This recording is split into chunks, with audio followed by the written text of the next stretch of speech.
People are too soft these days too. Yeah. They have too many feelings. They take things way too personally. People have forgotten that just, man, 15, 20 years ago, that's how men bonded, was calling each other names. Yeah. Oftentimes even racial names. I mean, health is going down the drain. Obesity rates are at an all-time high. I saw you talk about kids being obese. That's child abuse, bro. Right. If you have an obese child, it's child abuse. He doesn't have a thyroid problem. Like, you're feeding him horrible food. Yeah. And you're allowing it.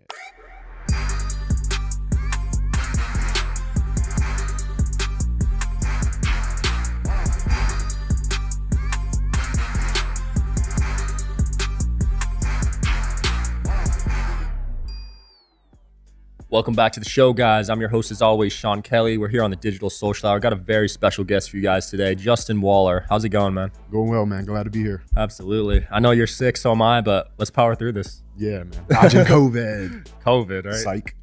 I got it 4 times. Did you? Yeah. Bro, I have no idea. I don't even get tested for it unless the only time I've ever been tested for COVID was in Dubai. Yeah, they made you get it. Made you test so you get on the plane. It's the only time I've ever tested. Yeah, I usually just avoid it if possible. Yeah. But anyways, what you've been working on, man? See you traveling all over. Yeah, man. So we've been doing a lot of podcasts. We're doing 3 a day while we're here. I think we're doing 6 in 2 days. Nice. And then I shoot back to Louisiana. We have a real estate closing. Okay. So doing that. And we have the construction company and everything with the channel and everything we're doing with the real world. Yeah. Trying to help those young men make some money, make their lives better, get them off to a good start. And but right now I'm here. Dude, amazing. And I was researching the construction company. Seems like it's doing very well. Very well. On pace for 30 million this year, right? Yeah, yeah. And that's incredible. I mean, how were you able to scale that? Dude, 10 years, I would say the first 8 to 10 years was really figuring out how to get it all put together, get the systems, get the right people, get everything in place. And we'll be in year 14 in March. And so, man, I have a really good management staff in place. That thing runs like a top. I'm super proud of it. You know, we build buildings, but we also built a business. Right. And I couldn't be more proud of it, proud of my people. You know, we worked really hard at it. And we work hard at it every day, man. So we're always building on top of it, always adding to it. But it has really good systems. The cogs are running. It's smooth. We have the right people in the right seats on the bus, man. Yeah. So it's been really good to me. It's my baby. That's incredible, man. So how do you balance all these businesses? Like, what % do you give to each one, or do you go all in on one at a time?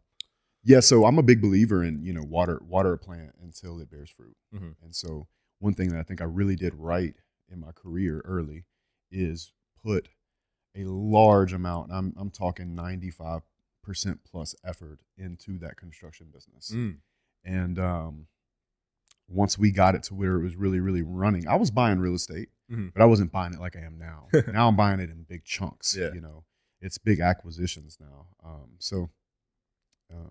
I really focused on that thing until it was spitting off the money I needed to go buy that real estate, you know, and scale. And now the online thing. So for me, I believe that you can't really manage more than like 5 or 6 people at a time, not directly.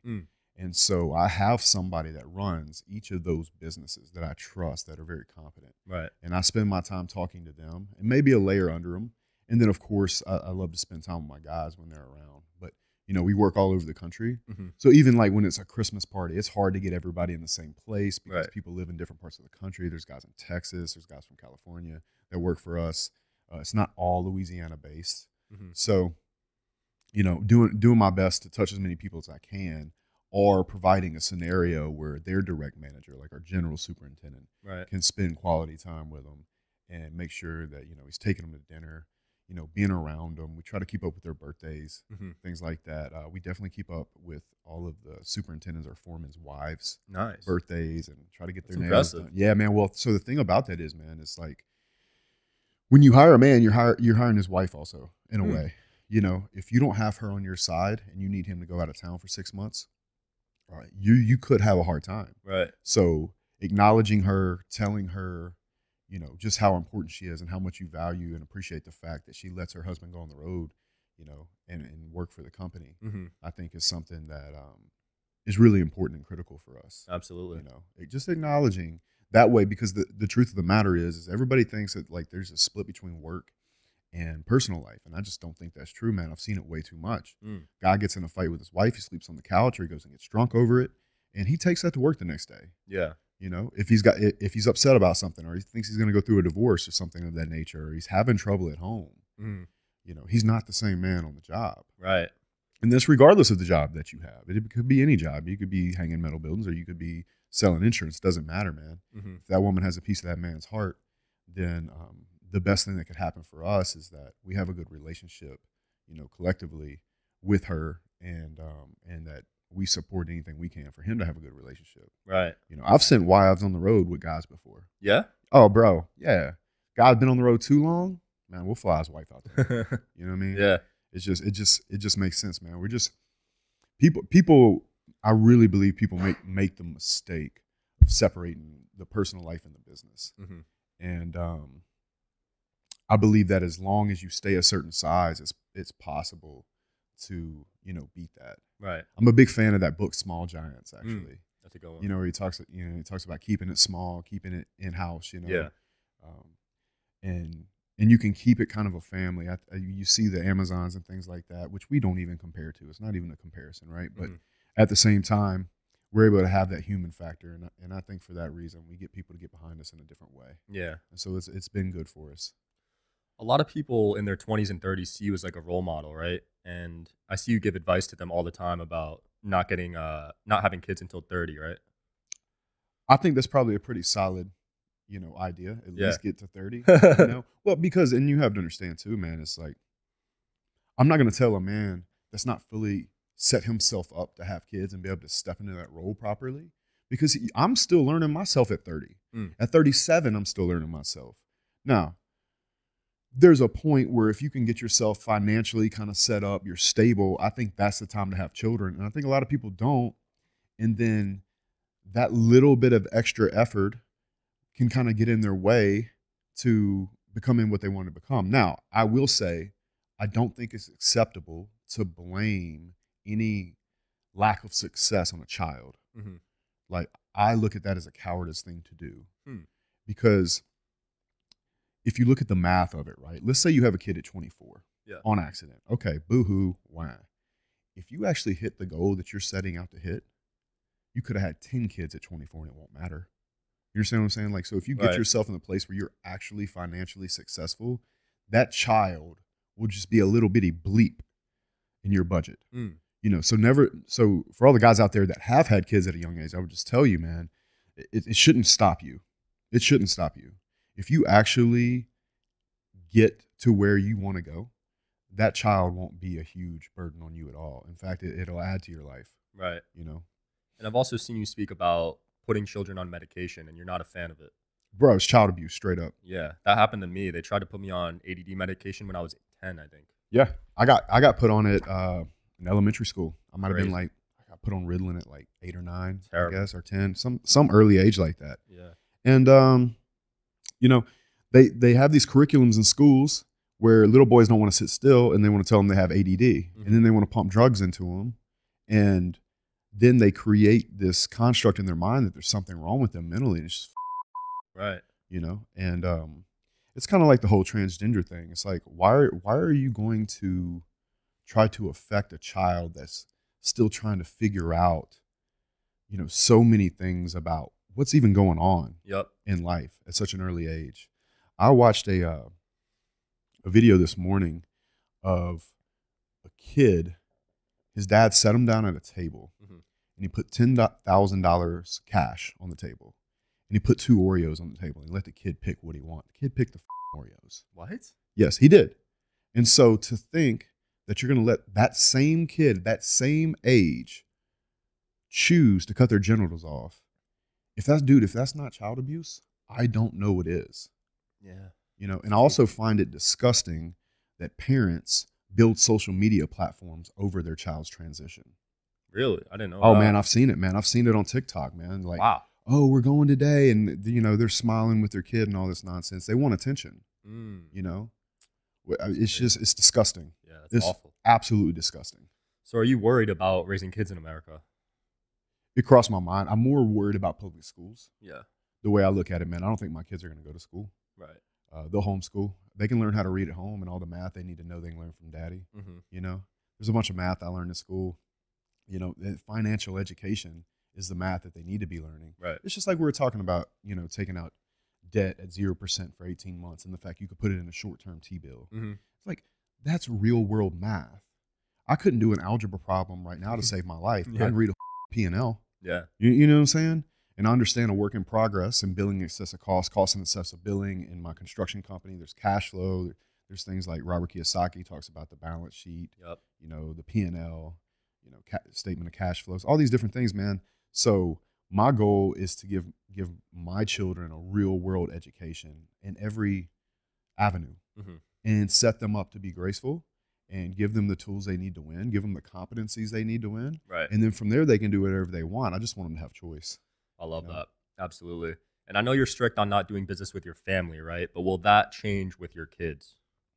I don't know if I said that or not, but I'm open to doing business with my Oh, family. you are? Yeah. I feel like if most people that aren't willing to do business with their family, they can't get along with anybody long enough to make any money. Right. You know, so I'm open to that. Now, my family, maybe not, but that has nothing to do with the fact that they're family. I just don't think that we would be good partners in business. Right. There's not very many entrepreneurial people in my family. Yeah. Because you grew up, you know, in a trailer park setting, rough environment, and you kind of left that behind, right? Yeah, man. In fact, if you were to put me next to all my siblings, you wouldn't think they were my brothers and sisters. I stick out like a sore thumb, man. How do you stick out? Well, you know, they're pretty overweight. Oh, yeah? You know, it's the South, man. So morbid obesity at a minimum. Right. You know, and, you know, I love them.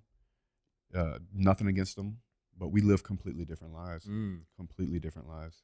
You know, a lot of times in life, I feel like people see what's going on and they either go one or two directions. They either become what their surroundings are or they decide that's what they don't want to be. Mm-hmm. And in my situation, I decided that's not what I wanted to be. And I'm not saying I'm better than them. I love them so much, bro. Right. You know, I have no beef between me and any of my siblings. But I will say that we are quite different in the paths that we took. And I love them where they are. Mm-hmm. And if they ever call me, I'm there. I'm oftentimes a bank. Yeah. But, you know, I chose that path. I chose to be the man. Yeah.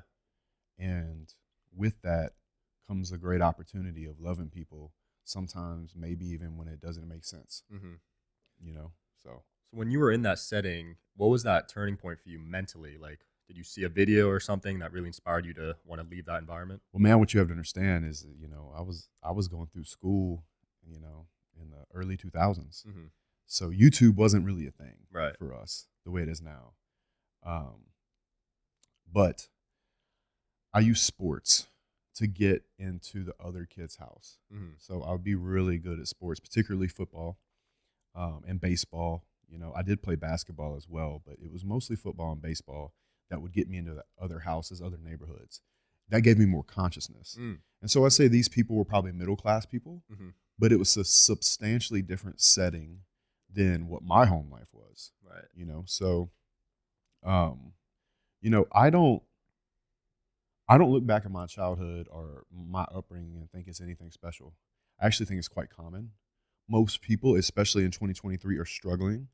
You know, of course, there's broken homes. There's probably a bit more violence in my childhood than maybe a normal person. Right. But it also gave me a really strong view of reality.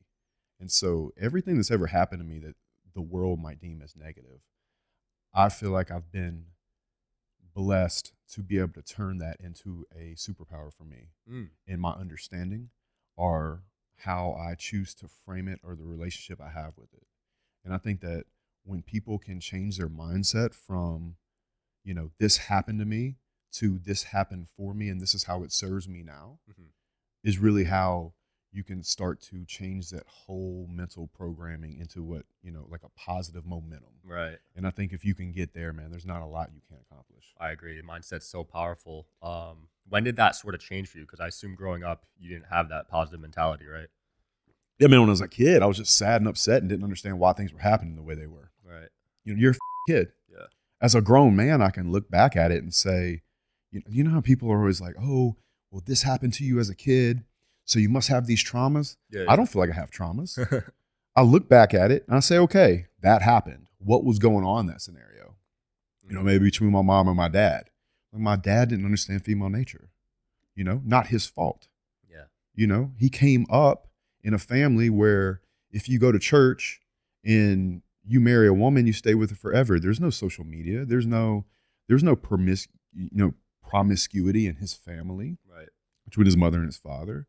And so he married a girl that was 19 in the wrong phase of her life. And that's a little bit, you know, and he married her twice, bro. And she, twice. Yeah, man. He divorced her once and married her again, bro. That never works. Yeah, she's got skills, bro. She's a master at what she does. But, you know, every generation has a new set of problems and opportunities. Right. You know, and most of the time, the generation that came before, the generation that's like in their prime now, will talk badly about it. Mm-hmm. Yeah. You know, and the way I look at it is, you know, like maybe my generation looks at the generation right behind us. How old are you? 26. Right. So I could look at you and be like, oh, you know, you didn't come up like me, pulling trailers, running forklifts on jobs. You started off in this digital world. You know, you don't understand hard work. That's bullshit. That's not true. You had an opportunity that is going to give you a new set of challenges and problems that you're going to face that I didn't face. Right. You know, and who am I to say that if I was 25, 26 years old when crypto came around, that if I could have caught a pump at 25 that I wouldn't have took, I'll tell you right, I would have took it. Yeah. You know what I'm saying? Yeah. So every generation has new sets of problems and new sets of opportunities. Yeah. You know, I have a little sister in high school, man. I couldn't imagine having social media in high school. You know? Yeah. I couldn't imagine. I caught the tail end of it.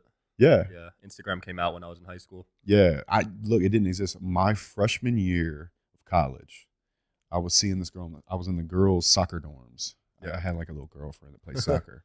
And she made me a Facebook. And I was in college, man. And Facebook wasn't even really like the thing yet. MySpace was, yeah.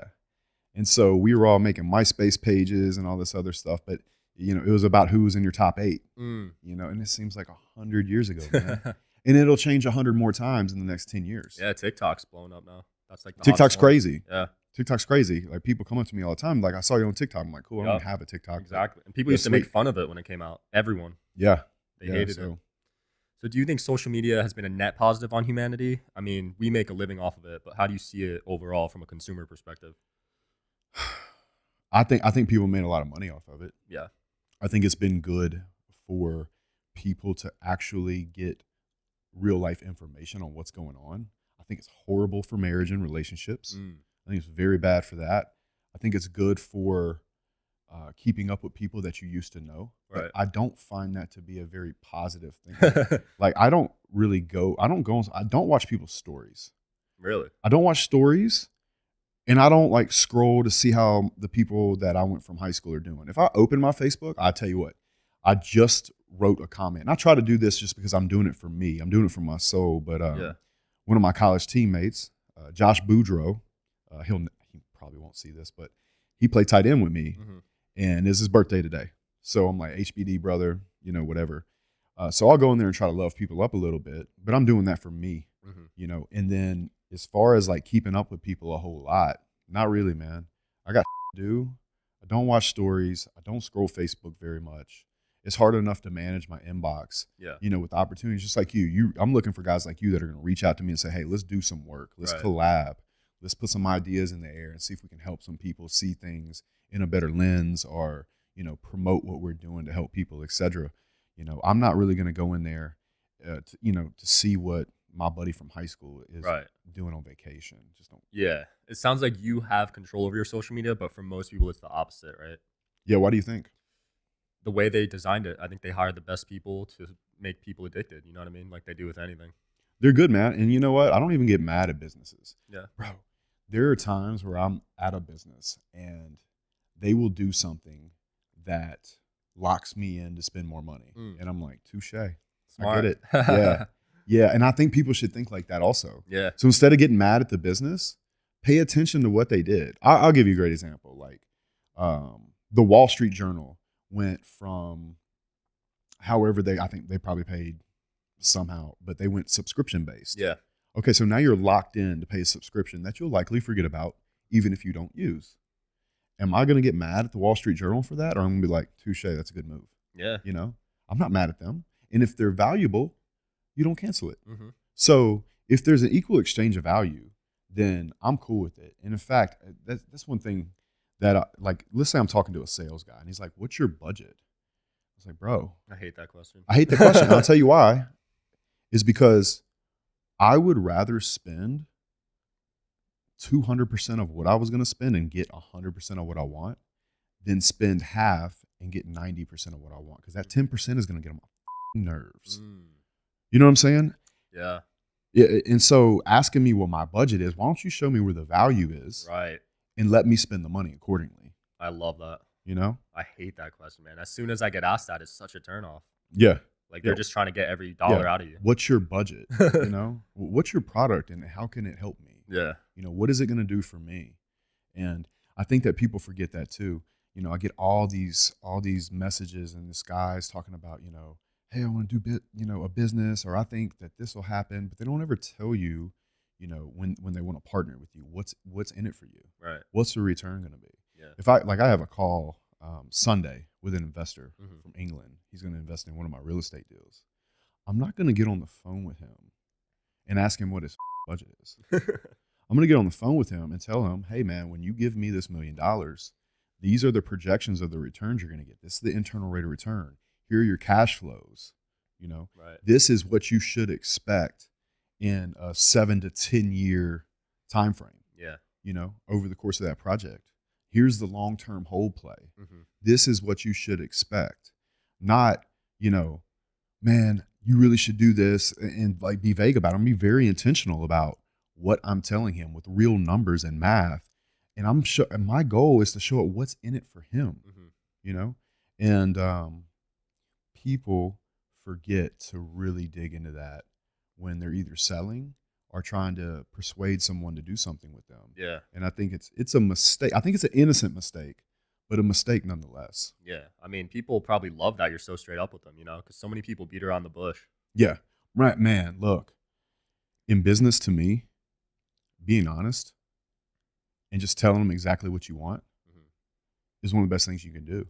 Absolutely. And the same thing with women, and the same thing with friendships, and the same thing, you know, with your relationship with your family and people you care about. It's, look, you just tell them, you know, and I find that oftentimes people find it refreshing. Yeah. You know, and they're like, well, at least I know the truth, you know, because if not, your relationship is oftentimes 80%. Because you know they're telling you 80% of the truth, but you can feel that 20% that's under a veil. Yeah. You can feel it from them. And people call it your gut. I think it's your subconscious picking up on micro expressions. For sure. You know what I'm saying? And they know that there's something more there. And for that reason, they can't fully commit to you. For sure. So you don't believe in lying even if it's to kind of help someone? I think there's a level of Machiavellianism that it could sometimes make sense to have, right? But only if you know the person can't handle the truth. Powerful. If they can't handle it, right? It would just destroy them. And if it destroys them, then what's the net positive? It's kind of like, did the tree fall in the woods thing? Yeah, yeah. You know, but I can't think of a scenario where I'm going to lie to somebody. It's tough to think of one. Yeah, I try to be honest. I can't think of a lie that I have out with somebody right now. Right. You know, where I'm like, well, they can't handle it. Maybe there's things about my life that I don't put on social media because I think that the people in the comments can't handle it. You know, because as you know, people can be ridiculous and right. You know, even saying that word triggers some people. Oh yeah. Yeah. Oh, God, grow up, bro. You know, people are too soft these days too. Yeah. They have too many feelings. They take things way too personally. You know, in fact, if I can't call you an and not have to worry about how you're going to respond to it, or if you're going to get butthurt about it, then I don't look at you as an actual friend of mine. I look at you as an acquaintance. You know, I can't tell you how many of my friends would call, like, not on camera, but would call me a slur name. You know, I've got friends that call me all kinds of words, you know, and we're saying that to each other. Yeah. But people have forgotten that just, man, 15, 20 years ago, that's how men bonded, is calling each other names. Yeah. Oftentimes even racial names, you know? Yeah. It was normal when I was a Like, kid. I caught the tail end of that. yeah, like back in the 80s and stuff, and not even to be offensive, Mhm. you know? There's slur names for all kinds of different, like, there's not just the N-word. There's things for Spanish guys. There's things for white guys. There's things for, you might call some, like, say a guy has a certain sexual preference that's not really true. Yeah. You know, we all know, like, guys know. Yeah. Locker room talk, or even guys that are at war together, fighting and bleeding together for their country, Mhm. they're calling each other names all day long. For sure. And nobody's hurt about that. Nobody has to write a hurt feelings report.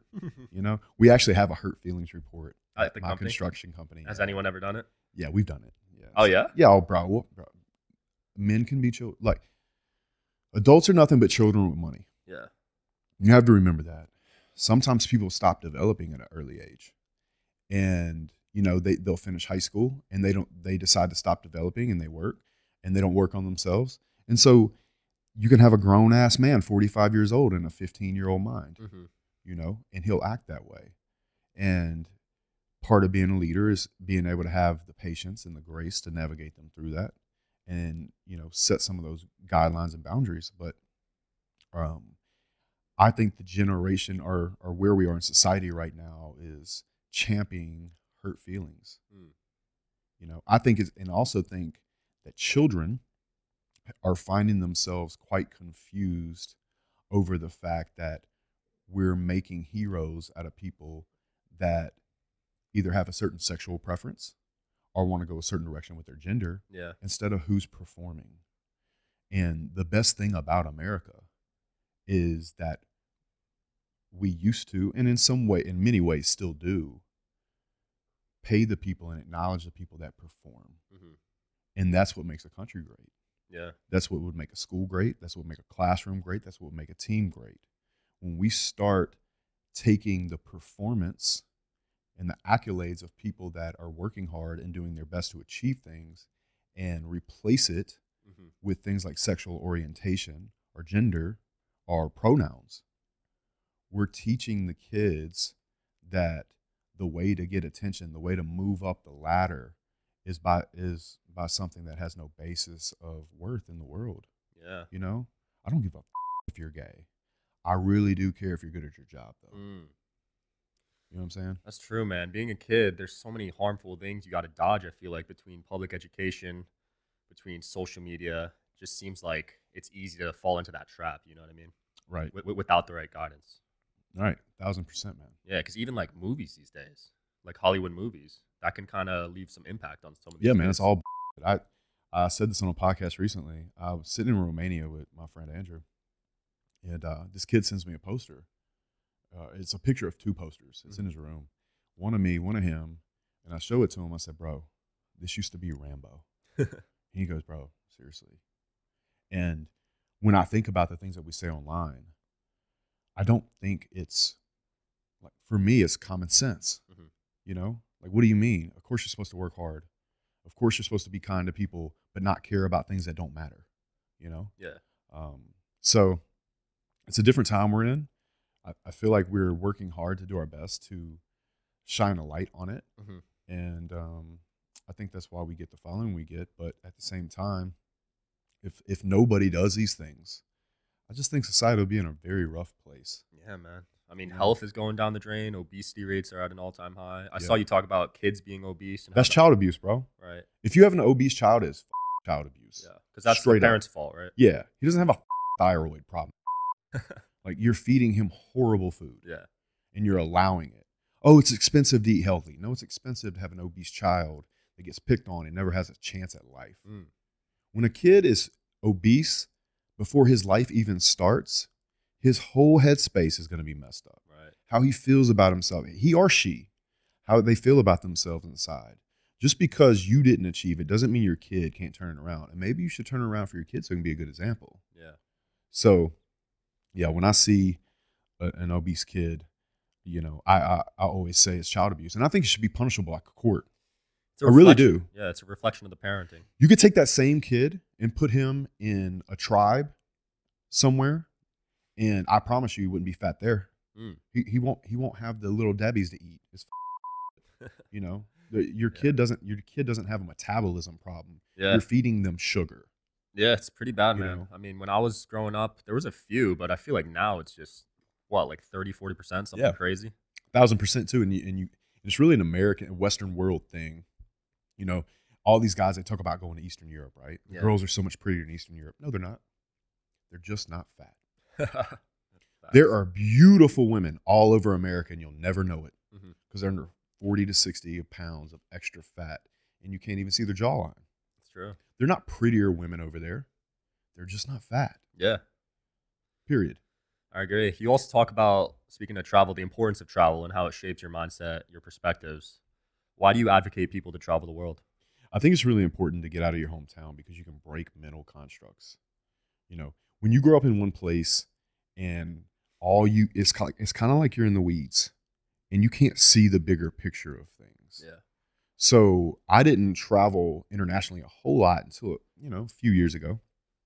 But I was going to California, Miami, New York City. Like I was definitely traveling America a lot in my 20s.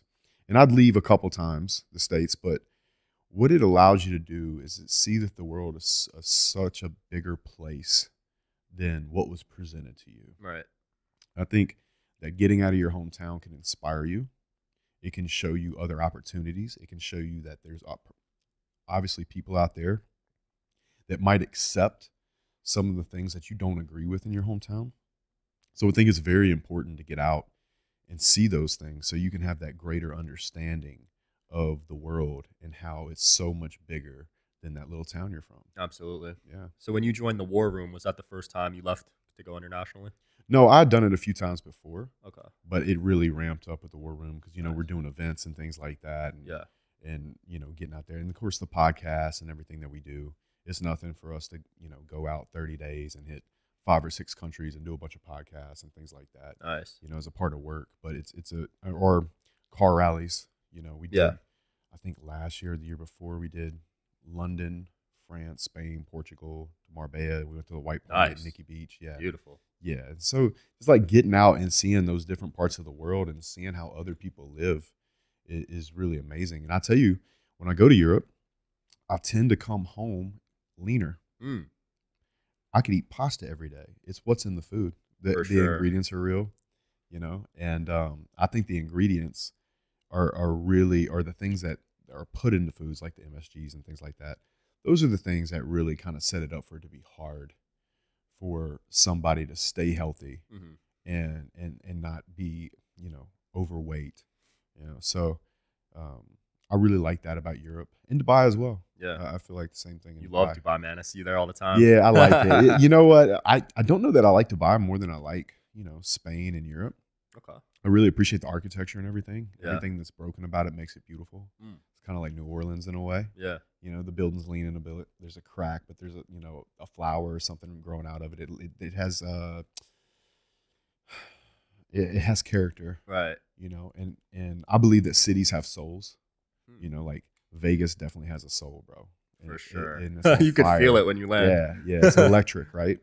And so there's some places that I've been that I really feel like have souls. Like Yeah. I like Marbella a lot. Where's that? It's in Spain. Oh, Marbella. Yeah, Haven't heard of it. a really cool place. Colombia's cool.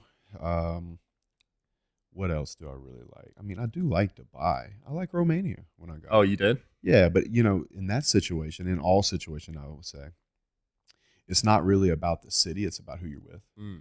I always say I don't care about the boat. I care about who's in it. Yeah. You can go to the coolest, most lit city in the world. You come to Vegas. If you don't have your people with you, it's nothing. Oh, yeah. I've done it. know? It sucks. Yeah, it's trash, man. Yeah. So I love Yeah. that. And how much did joining the War Room, joining a mastermind, really impact your life? it was incredible for me, man. I had done a lot of like business groups, like Vistage and things like that. Yeah. And I just felt out of place. They'd be like crying and boohooing about, their wives or, something with their kids. It's just, I didn't enjoy it. I felt like it was soft. I didn't feel like it was very realistic, Yeah. And if I'm going to be truthful, sometimes I'm truthful to a fault, enough to piss people off or upset people. Yeah. But I have a hard time turning my head to things that I don't agree with, and if I feel like it's, I have a really hard time not saying that is, Mm. or at least trying my best to respectfully tell them that is, Yeah. So I have nothing against that particular group, but the War Room for me was a really good thing. I quite enjoyed it. I think I was, when I started, I think I was, there at its peak, but it's doing great now as well. And we're doing events all over the world. We're about to do an event this coming month in Miami. Oh, nice. So we're gonna have a feast and bring a bunch of guys into Miami and do a day or two of interaction courses, some teaching, things like that. Love that. So it's gonna be exciting, man. It's really good. Yeah, I recommend every entrepreneur to join a brotherhood or mastermind because it changed my life when I joined my first one, honestly. Because I was so lonely before that, couldn't relate to anyone in New Jersey. Entrepreneurship's not that big there, but when I joined that first mastermind, I made like 10x my investment, and I met some life-changing friends. 1,000%, man. And that's one of the really good things about joining a group. If I join a group or I go to an event, all I'm really looking for is one or two people. And oftentimes the other 99% of people I probably won't connect with. Yeah. And I'm okay with that. Or I'm looking for that one thing that I learned that I'll have in my tool belt for the rest of my life. And I feel the same way about books or courses. I still take courses. Still? Bro, yeah. Wow. I'm not done developing. I'm never done. When is it over? Never. When's enough? Never. The fun part about life to me is the growth. I don't give a about money. Not really. All right, cool. I got a couple watches. I have a Lambo and G-Wagon, big houses and stuff.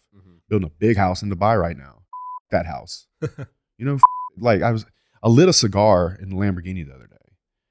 And I had my buddy with me. He goes, bro, you can't smoke that in here. I'm like, bro, this car. You know what I'm saying? Like, and man, the truth is, if I didn't like the game so much, I wouldn't do it. I could retire right now. I wouldn't live a life the way I live. Right. But I could go pay a house, one of my houses off, get an RV, travel the country all the time, then do whatever the I want. I like it. I like working. I enjoy it. All the happiness in my life has always been climbing the mountains. I agree.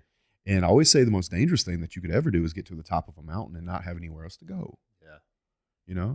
When I hear guys talking about millions of dollars on one deal or $100 million, I don't look at them like, oh, you love me. I'm like, I get inspired by it.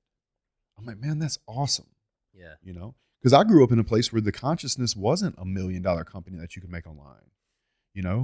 The best goal that I could think of in the neighborhood that I was growing up in would be a guy that would build houses or have a construction company. That's not the best business model. No. To make like Ben Shapiro money. Yeah. Or to make this big money, right? There's better business models out there. But I always say is like the only way we knew how to make doctor money was in boots. But then you get to the point where doctor money ain't enough. I'd be pissed if I made doctor money. It's not enough. No. Or the president, What do they get? I think they get like $400K. That's not enough. I would be furious, And again, it's not about the material things. I always say this about online. It's like I can have as many haters as they want to throw at me. I'm completely cool with that. Doesn't get to you ever? No, bro, because my real life is so good. In real life, my real day-to-day life is so good that I could never let it affect me. My identity is not tied to my social medias, right, at all. So I'm completely cool with it. And one thing that I think people forget in life is that it's not really about how many people like you or don't dislike you. It's about how many people love you for who you actually are. If there's 8 billion people on the planet, I'd rather have 7 billion people absolutely hate me and have 1 billion people that actually love me for who I actually am 100%. No mask, no veil, nothing. I love you for you. Right.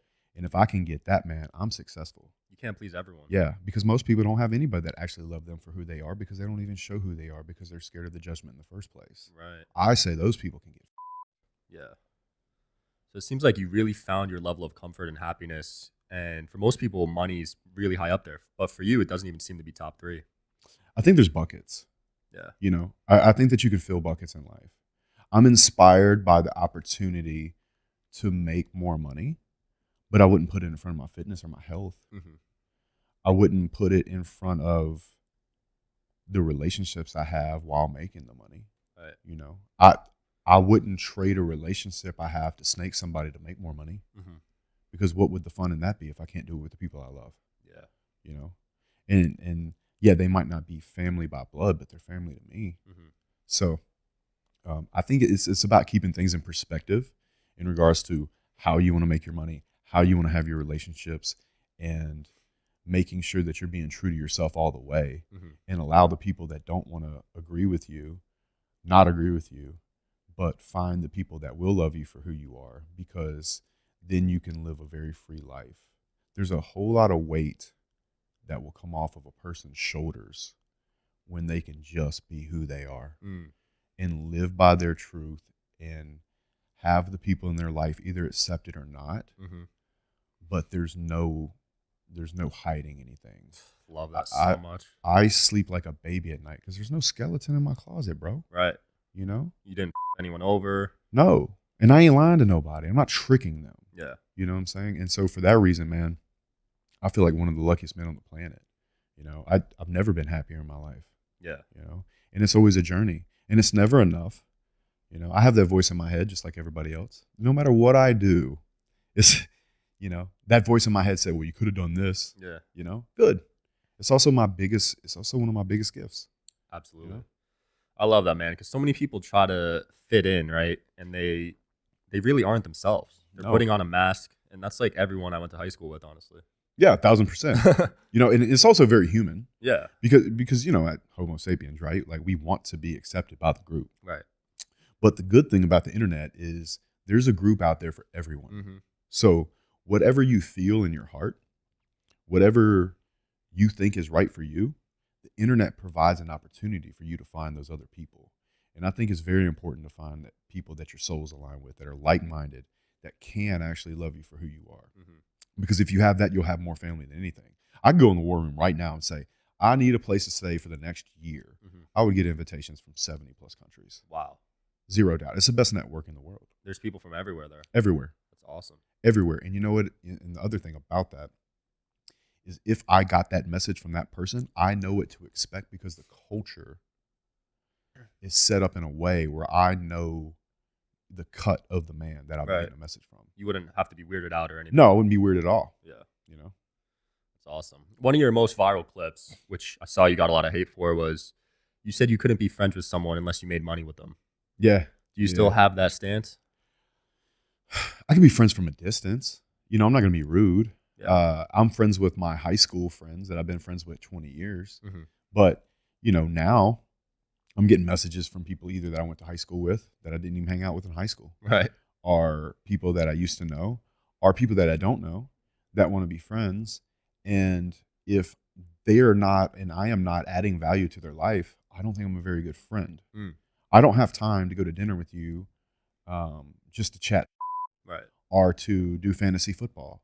So I very non-apologetically feel that way. How am I a friend to you if I'm not creating a better life for you so you can be the man in your house? Have a better life for your kids. Have your wife look up to you. Make you the hero of your own house. How am I helping you as a friend? Mm-hmm. I'm wasting your time is what I'm doing. Yeah. And I don't want any part of that at all. I'm not interested in it. I'm not interested in fantasy football. I'm not interested in meeting you for a beer.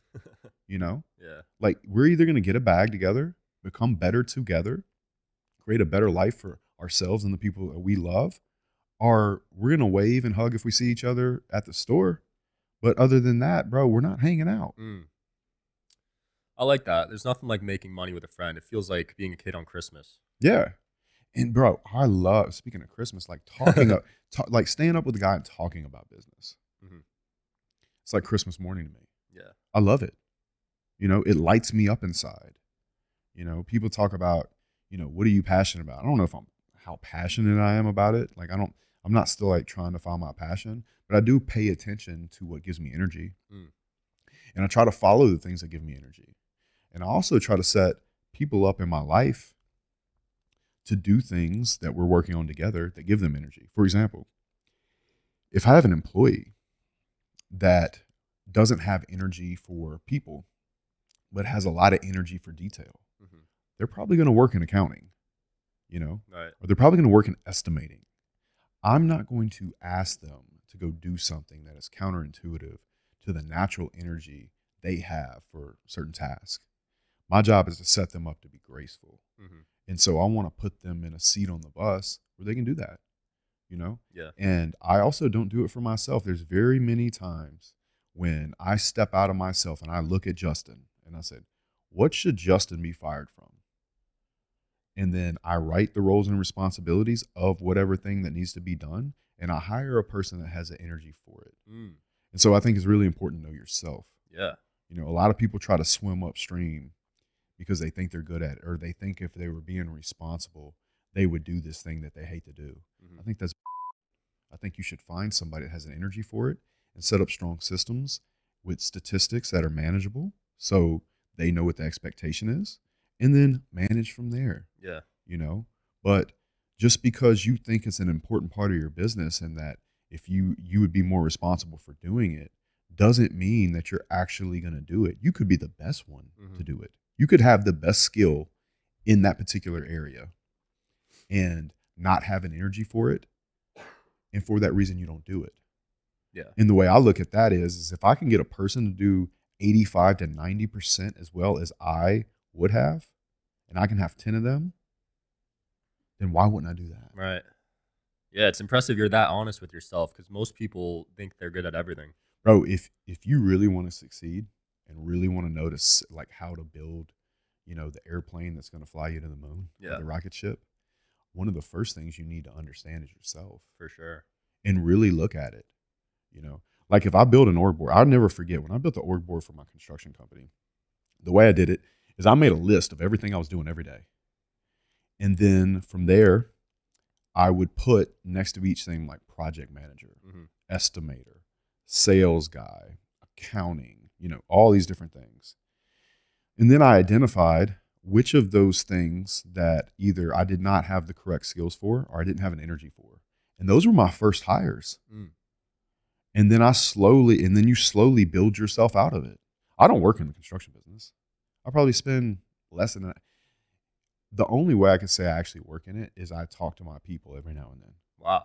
Every few days I might talk to them, but I get a daily report. I know everything that's going on. So you removed yourself. Yeah, I'm not even in the business. I'm just doing 30 mil without you. Bro, I don't. Yeah. That's impressive. I'm not in there. But I'll tell you this. I have a report, and the way the report gets made for each business, because I get 3 reports a day from each business.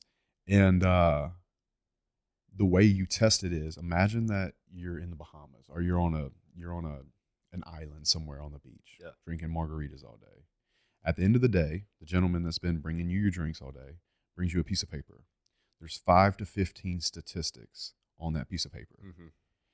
If those statistics and you can look at them and you feel good enough about what they say because you know your business and you know what those statistics need to be, if you can look at that and hand it back to them and stay another day, your business is running correctly. Right. That's incredible. And that's how you know you can sell it also. Because a lot of businesses are unsellable because the entrepreneur is so attached to it. That's right. And listen, it could happen even if you're disconnected, because if it's still all sitting on one leg, then you still have a problem. Right. Because it could be your number one, that turns into that for you. Yeah. So it's very important to look at the business from a risk perspective and say, okay, what pillars in the business need to be multiplied?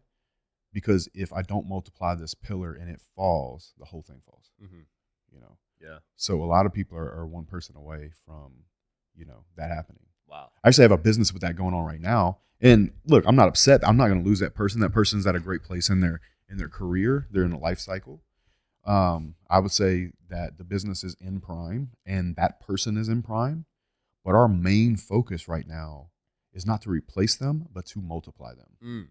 And for that reason, we've been recording their day for the last 80 hours. The last 2 weeks, we record everything they've done all day. Like you sent a person to his house? I sent a person to the office to record that individual, everything they do. Wow. And what we're going to do, that individual and I are going to go back and do reaction videos like YouTube as training and cut it into snippets. Wow. As a training. So smart. I've never heard of that. Yeah, because what we do in that particular business is very niche. Yeah.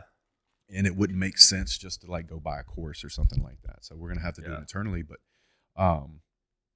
paying attention to, you know, what can knock the plane down, understanding how to read the dials, you know, and really understanding where to put each person in each seat is, in a nutshell, how I look at making a successful business. Right. And systems are great, people are better. You know, I think about it like this. Like, use Dion for an example. Take the swag out of it, bro. You can look like an incredibly smart coach if you got all the best players. You know what I'm saying? Yeah. So of course you have systems always, and you have statistics that you're going to measure, but it doesn't hurt to have good people. Particularly, our first core value is intention. I'll take intent over everything, because there are scenarios where some of your most talented people do not have correct intention. And they can be the best player on the team, but if their intent is bad and they don't make the grades or show up to class, they can't get on the field anyway. Right. You know, we just had to let go one of our best guys. Yeah. He is an absolute savage on the job site, but he gets drunk in company trucks. Liability. What are you going to do? Yeah. I either have to get rid of him or keep him and continue to have that exposure for every other family that works for me. Right. You know, I have over 200 men in this business. So that's quite a few families. It's a lot. Yeah. And you think if each of those guys have 2 kids and 1 wife, it's a lot of people. You're taking care of 1,000 people. Yeah, it's a lot. Yeah. And that's just that one. And so I can't have this guy make a mistake that is going to make our insurance higher, that makes us less competitive. And now we can't win the work. And now the guys that were doing what they're supposed to do don't have a job to go to anymore. Right. Because we got beat by the guy that kept his house in order. You know? And, you know, when you fire somebody, there's a couple of different ways that I would let somebody go. The first one is protecting other families. The second one is I don't like to keep people that don't perform, even if they're trying really hard, because there's a certain point, if they can't do the job, even if they have intention, that because they can't do it, it's this constant feedback loop of them failing. And if you really care about them, you won't allow them to continue to suffer in that way. Right. So there has been some people that I've let go that I did it out of pure love, because I don't want to see them suffer over and over and over again, failing at the task that they're trying to achieve. Wow. So there's definitely ways to love people even when they're on the way out. Yeah. Man, that's powerful. And you mentioned earlier you got a call this Sunday. So are you working 7 days a week? Bro, I work every day. Every day's Tuesday to me. No days off ever? No. Holidays? No. The holidays surprise me every time. I get so pissed. Bro, I'll call, dude. First of all, I'll call somebody. It'll be Sunday. My people know this about me. Okay. And they're cool with it because I'm really good to them. Right. Really good to them. They know I forget what day of the week it is. They know I'm asshole, like, cowboy. Let's go. Same, yeah. Every day's Tuesday to me. Yeah. And to be honest with you, man, like one like checkpoint to look for, one buoy to look for in success is that if you forget what day of the week it is, I take it as a good sign. For sure. You know? Yeah. Because it doesn't matter. No. You know? I'm going to do the same thing every day. Now, I might be in Vegas. I might be in Miami. I might be in Louisiana. I could be in London. Doesn't matter. I'm working every day. I like it. And I think my people respect and appreciate it at a minimum. And I'll call my operations manager. I'll call Renee. And I'll be talking to her for 45 minutes. And I'm like, okay, cool. Then, okay, just print that out real quick and scan it to me. She goes, Justin, you know it's Sunday. I'm like, oh, yeah, do it in the morning. And she'll laugh, bro. You know? Funny. And one thing that I love about that, and her particularly, is that her intent is so high. She's so in it with me that she doesn't give a it's Sunday. Yeah, most employees would have been like, it's Sunday. You know? Why are you calling me? Yeah, they wouldn't answer the phone. Yeah. You know? I can call any of my people anytime, and they're going to answer. You know? So you build a great culture. 1,000%. If I don't have anything, I have culture. You know, like the boys that work on the YouTube team and do all the online sales, bro, they work 24 hours a day. In fact, there's 2 of them in my house right now. They live with you? In Louisiana. No, they came into town. One of them's doing the recordings Mhm. for the company I was telling you about. Yeah, yeah. And the other one's just selling, and he's just there. And when I get there, we'll get right back to work. And Wow. then we'll all go back to Miami. Nice. Yeah. I pull all my teams together a lot. I like to cross-collaborate the families because you already have the cost of doing the dinner and showing up in the time. So they end up cross-collabing. You know, my online team does a lot of marketing for my construction company. And my online team does a lot of property acquisition work. Wow. And so they are all separate teams, but they can kind of integrate and help each other in a lot of ways. And we spend a lot of time together across all 3 businesses. Nice. For sure. Love that. Justin, it's been super fun, man. Yeah. Honestly, great interview. Anything you want to close off with or promote? Yeah, man. For any young man or any person, man or woman, anybody at any age, if you want to join the real world, there's 18 wealth creation vehicles in there. And there's somebody in there today, 24 hours a day, that has a business teaching you how to make money in that business in real time. And they actually do that work every day. This is the best school on the planet. And there's a lot of camaraderie in there, and there's a lot of community in there. Nice. And we see guys winning every day, men and women winning every day. And we'd love to have you there. I don't think there's a better education platform on the planet, and definitely not for $50 a month. Yeah. If you want to follow me, you can follow me on Instagram, Justin Wynn Waller 7 on Instagram, Waller7J on Twitter. I have a daily newsletter on Telegram, J Waller Daily, and that should do it. Love it. Thanks for coming on, man. I really enjoyed it. Absolutely. Thanks for watching, guys. We'll see you next time. Peace.